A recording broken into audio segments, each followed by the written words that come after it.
मलाह कोई न था, याज वंकई का ज़ेरे तसरफ इलाका सब्जे के लिहाज से बेहतरीन था। 2 नदियों का पानी से सैराब करता था, चारा वाफर था और पीने के पानी की किल्लत न थी।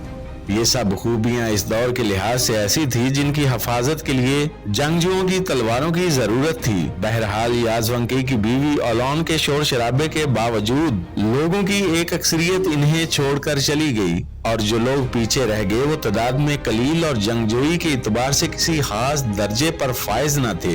जब तेमोजन ने अपने कबीले का फरेरा अपने हाथ में लिया तो मुस्तकबिल सवाए गैर यकीनियत के सिवा कुछ न था। ये अक्सरियत जो मुगलों को छोड़कर गई थी, इनमें कई बड़े नाम थे जिनके साथ सैकड़ों अफराद की तलवारें थीं।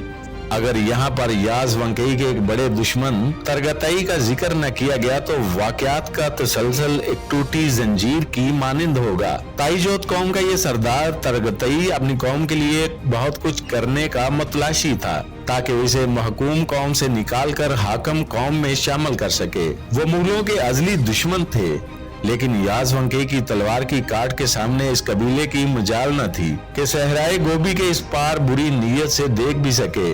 जब याज वंकई के मरने की खबर इन तक पहुंची तो ताई सरदार खुशी से दीवाना हो गया। इसने समझ लिया कि जिस मौका का वो बरसों से इंतजार कर रहा था वो घड़ी आन पहुंची है। इसने अपने कबीले के लोगों को इकट्ठा किया और इन्हें खुशखबरी दी।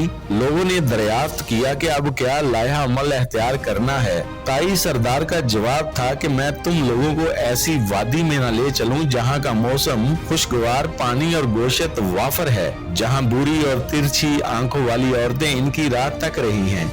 ये सुनना था कि जोत कौम के वैशी दीवाना वार खड़े हो गए और बोले, आगे बढ़ो, हम तुम्हारे साथ हैं। जंग क्या थी? लूट मार का बहाना था। इस जंग के लिए लूट मार ही तरह इम्तियाज थी। अशारे की देर थी। ये वहशी लोग टोलियों की शक्ल में चोरो गोगा करते शमाली गोभी की तरफ भाग पड़े और दिन रात मंजिलों पे मंजिलें मारते मुगलों की सरजमीन पर जा धमके। मुगल हैमों में हो का आलम था। मजीद ये कि हमला बेखबरी में किया गया था। वहशी ताई जोट कौम के लोग हर मुगल हैमे में घुस गए और कत्लो गारत और लूट मार शुरू कर दी। खुद तरगतई इस हैमे की तरफ बढ़ा जिस पर मुगल फरेरा फरा रहा था, जिसका मतलब था कि ये सरदार का हैमा है। तरगतई को इस दिन सिर्फ तेमोजन जिंदा या मुर्दा चाहिए था, क्योंकि अगर एक मर्तबा ये कांटा निकल जाता तो फिर सब कुछ तरगा खाता और फिर तरगा के हाथ रोकने वाला कोई ना होता। जब तरगा ने तेमोजन के हैमे पर हल्ला बोला तो इसकी डाल बनने वाला कोई ना था।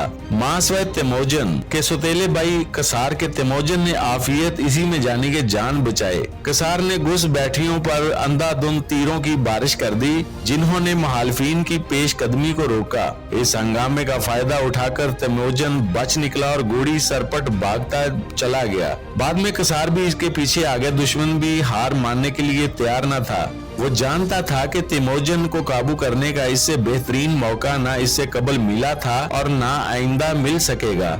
चनाचा वो कोई गलती करने पर तैयार न थे। तेमोजन का ताकुब इस निज पर किया गया कि कब तक इसकी घोड़ी इसका साथ देगी, आखिर कहीं तो थक कर गिरेगी।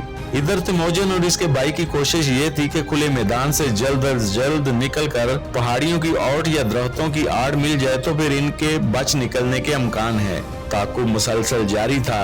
रोशनी गायब हो रही थी और शाम के मुहीब साए फैलते चले जा रहे थे। इन सायों में कोई जान बचाने की जद्दोजहद कर रहा था। तेमोजन को एहसास था कि इनके घोड़ों की सकत कम हो रही है।